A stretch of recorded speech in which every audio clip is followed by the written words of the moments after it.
I'm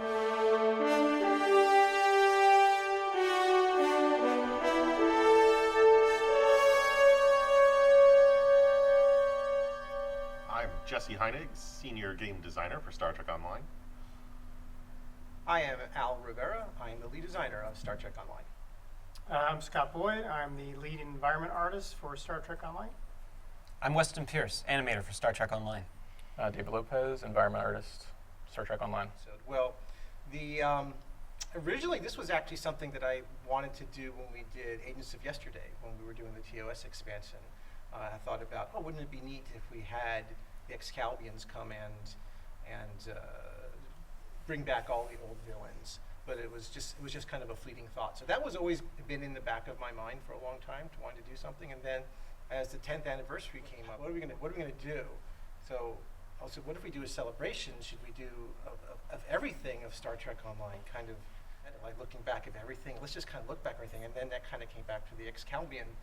Oh, we could have the Excalbians do that because they can just make everything and have this retrospective. When I first started working on Star Trek Online almost a decade ago, I brought with me a short list of things that I wanted to do in the game. And one of the things on that list was Space Lincoln. So the idea of using the Excalbians was, of course, something I was immediately on board with. And it was a great way for us to revisit these sort of Star Trek greatest hits without it being another convoluted time travel episode. I remember they'd be talking about posts that people would post about, when are we going to have Space Lincoln in the game? And I'm sitting there while we're making this going like, just wait a couple of months and you'll get your request, you know? I think the moment where it clicked was when we were sitting with you and me and Paul and Ryan and John. We were sitting brainstorming. We weren't quite sure what we were going to do with each one. We talked about having alternate futures. And then Paul had the idea of saying, if we have Noye, what if we have Noye's wife comes out and then he gets shanked and it's a changeling? And that was the kernel really of how we were going to build every one of these. Every single one of these was going to be a gotcha moment. And that really gave it that strong Star Trek feeling of you're not just participating in these fights, but you're having to justify your choice of why you do what you do. And you have to make a choice at the end of each of those fights about what you think is the correct response to the situation at hand. And then the Excalbians judge you harshly on your choice. And that makes it really quintessential Star Trek because it is a morality play, as the title suggests. It is a story where your actions have a consequence and you have to make a decision. You're on the horns of the dilemma and you must choose one or the other, and then you have to justify why you feel like you did the right thing. And then, of course, everything goes off of the rails and you save the day. Addressing the moral choices for the episode and making the player feel like a hero went back to what we did in the Iconian story arc, where there's a point in the final episode of the Iconian arc where you've gone back in time and you realize that you have the opportunity to stop the Iconians from ever doing anything. You can destroy them in the past in order to save the future. And then the player's captain says, no, we're not going to do that. We're not going to commit genocide to save ourselves. It's not the right thing to do. And that kind of informed our choices in the anniversary episode as well. The idea that you have to make a choice and you can justify this choice one way or another. But whatever you do, you're going to do something heroic. We're never going to put you in a position where the player is encouraged to make a choice or even really offered to make a choice to do something that is just awful and bad and evil, because the player is the agent of good in this story. And so you're making a choice and then justifying why you feel that that was a good choice. But you're never put in the position of, well, I want to represent evil. I want to make the evil choice. That's not what you're doing. You're playing a hero. From the get-go, I was trying to make the map feel like you were naturally transitioning through one environment to another. So that way it felt like the player was kind of just being whisked away by the Excalbians. Now we landed on the choice of having portals instead, just because of issues with our engine not being powerful. A portal, a door you can walk through to another area. Yeah. It's not map. You can though. magically appear. You can magically from one appear side. anywhere. Yeah. It's portal. like going through an elevator when you go from upstairs to the downstairs. Pretty elevator, much, right? yeah. But it's not a full map load. No, no, no, no, no. And we did everything in one map, which was amazing that Yeah. we even did that. But you wanted to have everything, like you could literally walk Yes. through everything, Yeah. and that would have just gotten very expensive. We are indeed it to a point where we figured you know You did. You well did. well yes I indeed it Take that victory to a point where we figured out what we actually could get away with, and we're always pushing the engine to do so. But you know, the hub area, the Excalibur planet, is made in a way that if we wanted to add more later, we could. And I will say that was all you're doing. That was all you. It was a pushed team for the effort. hub. It was a team effort. Speaking of cuts, having all of these different choices and outcomes and revisits meant a ton of animation work for Weston to do Yes. all of these cut scenes where we're deploying the results of the story as you make your choices. Yeah. Yep. And that was a huge, like, down to the wire sort of nail biter for Yeah. time Yeah. to make sure that we could get all of those story elements. Yeah. When you have a really heavy story-centric mission, and there's a lot of story beats. A lot of times you need to have cutscenes and to really kind of help drive the story and make the emotional beats hit the way that you want them to. So we did a lot of, we tried to pull back as many as we possibly could. We had long discussions about, okay, we're going to do this, we're going to do this one. Like, nope, I don't want to kill Weston. I want him to stay around. And so we made sure we gave him as much as we could. And there was always a one that I would say, okay, here's this cutscene. I just keep it simple. Don't do this thing. It's just two people talking. And then Weston comes back and he'll be like, oh, by the way, I did this and that. I'm like, oh my gosh. The example is the one when you introduce 7 of 9 Borg. Spoilers, Why sorry. don't we bring it up? Yeah, can we bring up that cutscene? Yeah.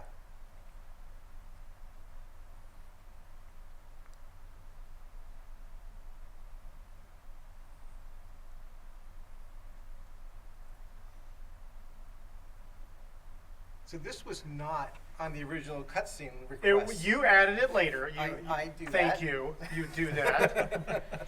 He added it later, and then because when it wasn't, the cutscene wasn't there, and then you walk in, and then you just start fighting 7 of 9. And it's the there's first no time you emotional impact Right. of like, well, 7 is meeting her evil self at this Right. point and facing her off. It's like we need an emotional impact, and then I just said, well, can we just get a just a simple walk in and walk out, and then you see the two of them, and then there's a little bit of just like talking heads, Right. And then that's what I asked for from this guy. And then Weston happens. I didn't get that. That was what everyone asked for, but I'm like, this is freaking 7 of 9. Yeah. Right. I can't just leave this as a simple, hi, how are you? Oh, now we just go into the fight. It needed something more. And that's what I loved about working on all these cutscenes, including all the variations, is because being a fan of STO myself and playing it for the last 8 years, these cutscenes were magical to work on. I get to bring Ticket back. I get to bring 7 of 9 back. I get to bring Noye and his wife back. I get to bring the female changeling back. This is freaking awesome. Yes! Oh my There's one thing that we did cut that we weren't cut, but we just really weren't able to do was in the scene where Jerry inoculates Michael, Mhm. right? Yeah. There was actually that was going to be 2 versions of that cutscene. That's true. And that cutscene was easy, right? So easy. Define easy. No. One of the cooler cutscenes you've ever done, and I definitely wanted the struggle is pointless, resistance is futile kind of nod to the fans about control versus Borg, but the consequences were going to be whether or not you would fight. In the end, whether you would fight, and people are going to be saying, "Oh God, I wish you guys did this." You'd fight, 7 of 9, evil 7 of 9, or if you'd fight the Green Angel, would be the result. Mm. Instead, the Green Angel would be if you pick the other thing, then the result would be that the Red Angel would get assimilated by control and become the Green Angel, and then the end boss would be the Green Angel instead of that. But that only was at like an incredible amount of extra cutscene work, but extra design work There'd and be a lot of character work design work, and yeah. character work. Because and- Ian has so much free time. yeah, but Ian was able to squeeze in a queen, 7 of 9 queen, Yeah. which was basically what came out of that process there. Which So Paul's our writer. So anything you read or hear someone say, that's coming from, like 90% of that is Paul.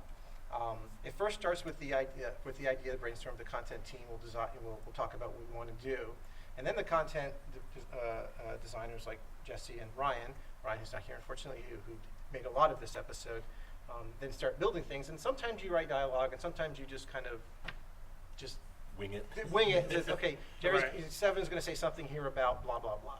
And either way, whatever you write, then Paul comes and he takes it, and then Paul adds his spin to it. And so, things like the best line where Seven goes, "Look who just got their ass kicked," right? It was like completely unexpected. Just something. So when we were recording Sneakwa, she said this really great line, and I just remember, and it was Paul's line. It was something about she said at the very end about her.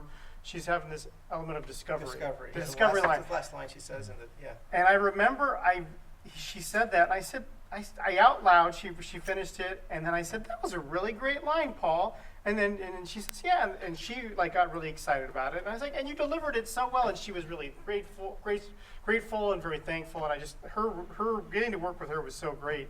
And we got a good appreciation for Paul and his writing, because then you get this really great actress that's delivering his lines, and she's doing such a great job at that. It was like, oh my gosh, just everything combining together to make this great magic that was being created there. It was great. Another really important thing that Paul brings to the table is making sure that the story is something that is suitable for every possible experience that the player is going to have. And a great example was when you're on Brea 3 and you run into the dead Romulans, and Michael doesn't know that they're Romulans because, of course, in 2256, nobody knows that Romulans and Vulcans are the same people yet, except for the Vulcans, and they're not telling.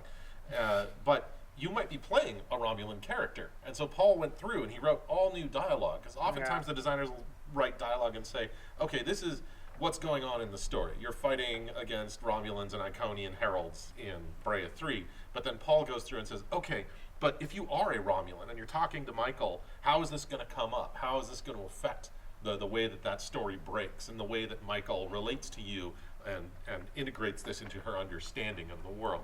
And he does a fantastic job of getting those little details in there, those touches that let people know, oh, these things are meaningful in the context of the Star Trek universe.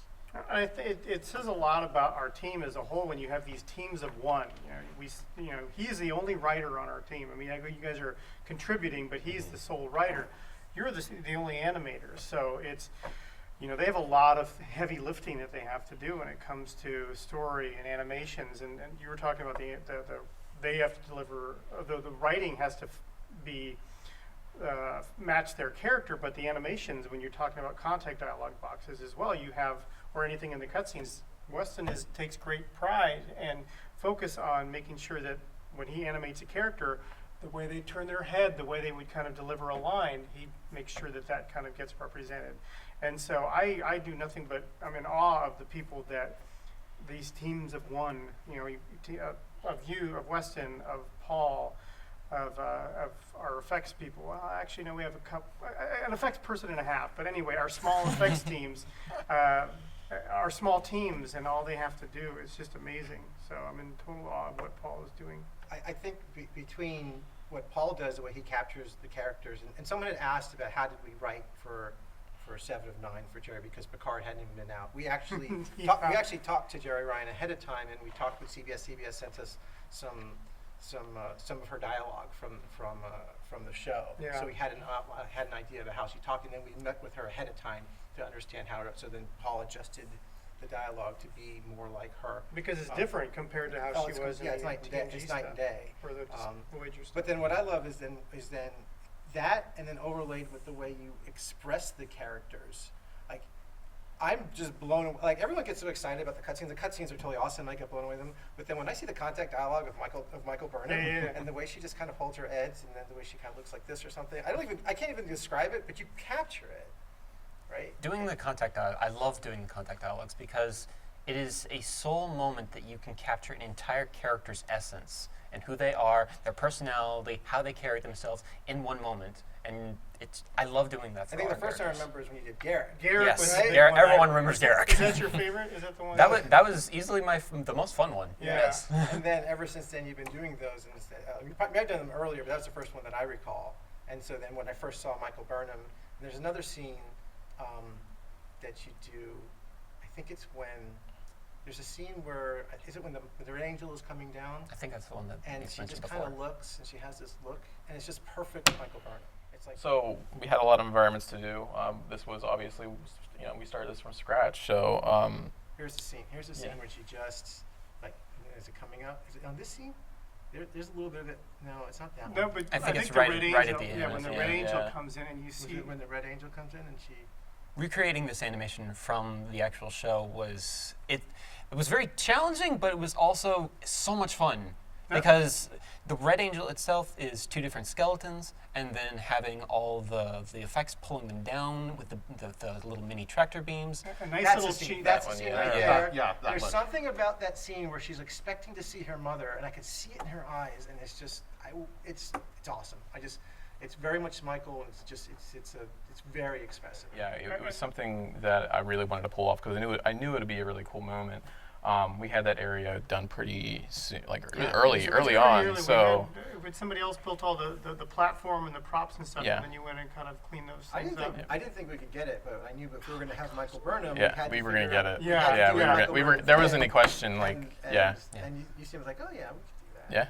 And it definitely, when you see like some of our older maps, and then you look at that map, it's a very good example of, okay, that was 10 years ago. Yep. This is where we are now. Yeah. Look at the fidelity and just all the propping and the lighting, and you got the light scattering and all that stuff in there. It's such a beautiful environment, and it's so iconic in a lot of ways. You definitely know where you're at, and you did such a great job with that whole thing. What tricks do you use, David? And I'm going to ask the same question to you because you recreated the cutscene. But first, I want to ask David, like, what tricks do you use to make it look like the show? I mean, do you like I've seen the ship artists take an actual picture of the ship and then kind of model it with the picture in the background. So they're Yeah. kind of using it almost like a stencil. Sometimes they have the 6 different angles. I don't know if you do anything like that, or is it are you just doing it all from your eye? No, it's a lot.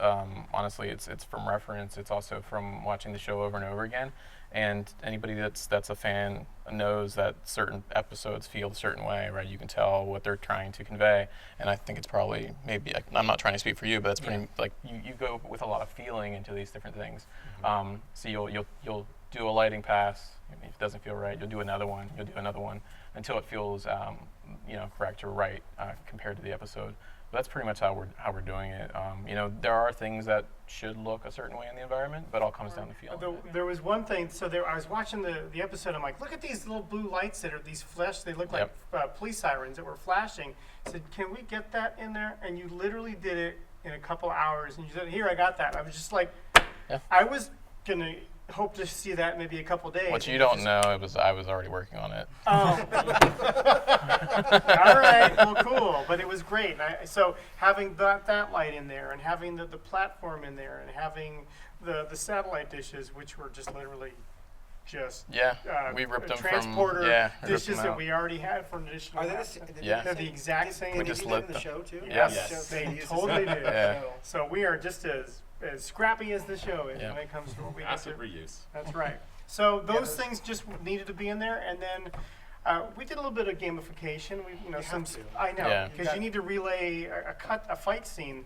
So we had to do a lot towards the end, a lot of things to kind of really help sell the idea of what Spaces have to be bigger. Yeah. bigger Right. spaces, but also the color reads, so I know, where am I supposed to go here? And I have to drag control on the platform, so we need to do some color coordination You got to really remove some define the collision from space. things, so things Yeah. don't clip on. Yes, The that little- is the always the my little. f- If yeah. you'll notice the little thing, the The pylons yeah. that capture the You beams. can walk They have through no cushion, them. and that's not a bug. That's just so that way no one will get hung up in that space when you're running through there, and the control monster doesn't get hung up on it when it's trying to get to the platform. So you just do some gamey things. Yeah, but You're embarrassed by that. I'm not embarrassed. I just, I understand it, but when I play games and I see that, I'm like, well, that's wrong.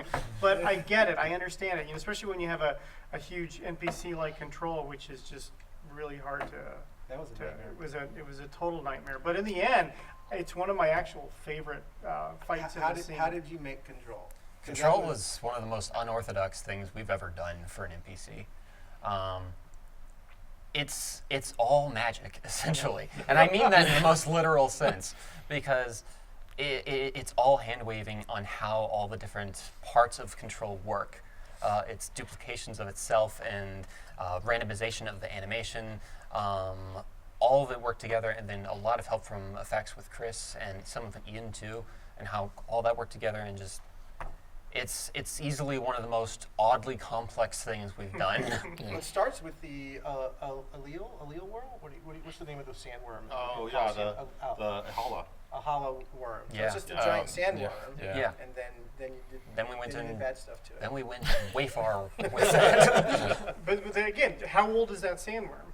That sandworm. How old is Coliseum? Yeah, that goes back to the Cloaked Intentions Romulan featured series. Before we even had Romulan playable characters, that's 6 or 7 years old. Yeah. So it's as we continue to get better at things, it's okay. We're going to take an older asset and we're going to just crank that up to 11 and do something better with So it. you got one worm in the center, and then you duplicate like 10 around it. Yeah, and then And- randomize everything, and then you have this really Cthulhu, crazy, but creepy the worm monster. around is actually just a visual effect. It's not Yeah. actually the model. Tentacles for Yeah, breakfast. I love the embrace you have for her, the way, and it was so real. It's like he sees her and then he just grabs her, right? And he just lunges right in and just holds her. I love that cutscene. And I love that cutscene. And I also love the delivery that the voice actress did for when she's looking at him. It's like I forgot what she says. She says Something when she she's like husband. Yes, it says like I'm here now, Husband. Yeah.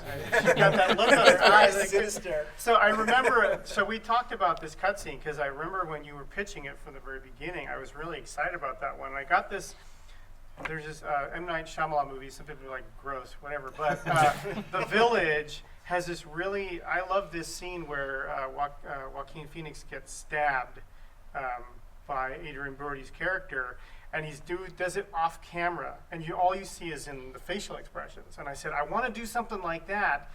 And so we kind of verbally storyboarded this idea that I wanted. And when he did that, and he says, I want to do an embrace. And I'm going, I know how hard that is to do it. I've seen it before where I've requested where two characters touch each other in a cutscene. It's the hardest thing because They don't have collisions in there's their no hands. collision in It's it. So just go right it's like through. things feel like they're sliding. It Yeah. just feels unnatural. And then he did this thing where he said, well, I'm just going to keep her from moving. She's going to be static. Yeah. And he's going to come and grab her, and then I can do it. Yeah. And I was like, okay, It's not easy, but it's easier. easier. And then when I saw the first daily of it, I was just like, wow, this is totally going to work.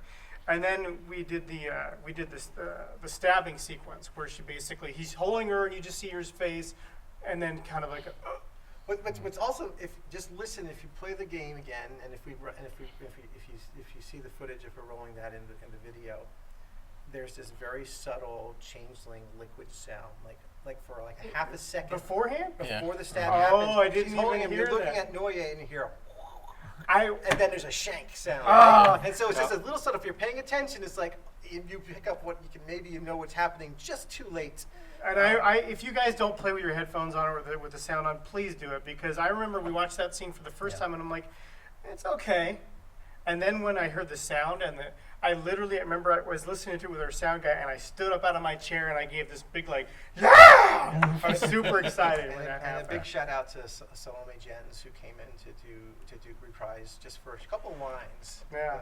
The female changing. It's just, I love the way she talks. I love even the way she says Dominion. She says Dominion. She says it in a she Well, we says got it a very new different. too, right? Oh, Noye. Yeah. Big thing. Oh, we got to talk about that. Okay, all right. Because I don't know what happened when we did the original Noye story arc, but if everyone was paying attention during the whole temporal Cold War, and that Noye is the Shadow Man, the Future Man from Enterprise, and so you see him in a couple episodes in Agents of Yesterday. He starts off as that Shadow Man, and then you see him and his face is distorted, just like the way Daniel's face was distorted. And as he's winning, Daniel's face gets more and more distorted, and Noye's face gets less and less distorted till he's revealed as Noye that you met in Delta Rising or something earlier. It says, oh, it's Noye, because you don't know who it is. You know it's Future Man, then the reveal is that it's Noye at the end of that arc.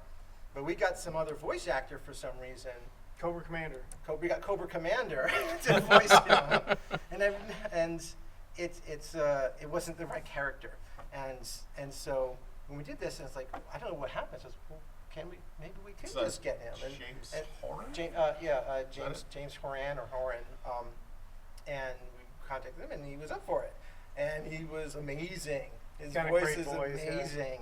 Now we want to bring him back for like all kinds of other characters. So he's absolutely amazing voice actor, and we had him re-record all his old lines. So if you go back and play the old Delta Rising Anorax episodes and the old Agents of Yesterday's episodes, you'll now hear him. And if you watch Enterprise, go back and watch Enterprise, all the temporal Cold Wars, you'll see that it's the same voice actor throughout. So it's totally awesome that we got him. Yeah. Speaking of feel-good moments, though, we got to talk about the space cutscene. Why don't we bring up the space cutscene? Let us play that scene. That's And let's bring up the fact that our ship team did a great job with revamping It's- all those ships. Legendary. What I love about this was, I love watching the online reactions to this. Yeah. And there's been a couple of Twitch streamers that have played this, during the first day and then the first week. And people got really excited about all the gotcha moments that are out there. But when they saw this, so many people were so joyful and happy, and it really just made me so happy. There was that one we guy could- that's like he's just jumping up jumping in his and down, seat. I know. that we could make people that happy. That just was so satisfying. They dropped a lot of four-letter words when they. That was saw great. that. Yeah. And it was, a ton of work from the ship team bringing up the visual fidelity on every one of these hero Yeah. ships, because like you were saying, it's been 10 years and some of these ships are older models that we've redone a couple of times or only touched here and there, and it's like we want everything to look spectacular. But then we have this last shot right here, which was all done by Weston. He framed it in such a way to where it's like, okay, your ship is right there in the midst of all these iconic heroic ships. So you are the hero of your adventure. That was Thomas's idea. Oh, was that Thomas's idea? That was Thomas's idea. But it was such a great thing to do because you get to have the player's ship as also with the heroes. Yeah. Yeah. That was Yeah. amazing. Yeah. That was the first time we'd had so many recordings of show and Well, recordings. we're just we request we can get audio pulls from CBS, and they have the actual audio tracks of all the episodes, or most of them at least, and they can just pull just the audio dialogue Right. for us. That's the first time Kirk has actually been in. Michael. the game. Kirk's Yeah. audio, yeah. Michael Henry, our sound designer, then went through also and got other pieces that come up during the fight that we were able to use so that you can hear them over the comms. And that was one of those things where it's like, on the one hand, you're like, okay, these are constructs created by the Excalbians, but you hear Picard joining the battle, you hear Archer and Janeway and Sisko and Kirk, and it's just like your heart skips a beat for a second. You're like, I'm right there in the middle of it with all of them. Right. I mean, that's what this whole thing is about, right? Is kind of being immersed in the lore and of Star Trek. I'm not crying. I just have something in my eye. Are you sure? It's the lights. All right. How many are there? As corny as the original conceit of the Excalbian episode is, we have fake Abraham Lincoln and fake Serac, and they're flinging sticks at a Klingon and a genocidal maniac and whatnot, in the middle of a jungle. This is, okay, what if we take that and we make it the most awesome that it can be? And you're in a starship battle fighting against the great villains of Stowe with the great heroes of the Star Trek universe. And it came out as well as I could possibly imagine. In a way, it's everything that I ever wanted from the Space Lincoln episode of Star Trek Online. There's a lot of favorites. But I think the favorite is for me is Taket getting Borgified. Run the B-roll.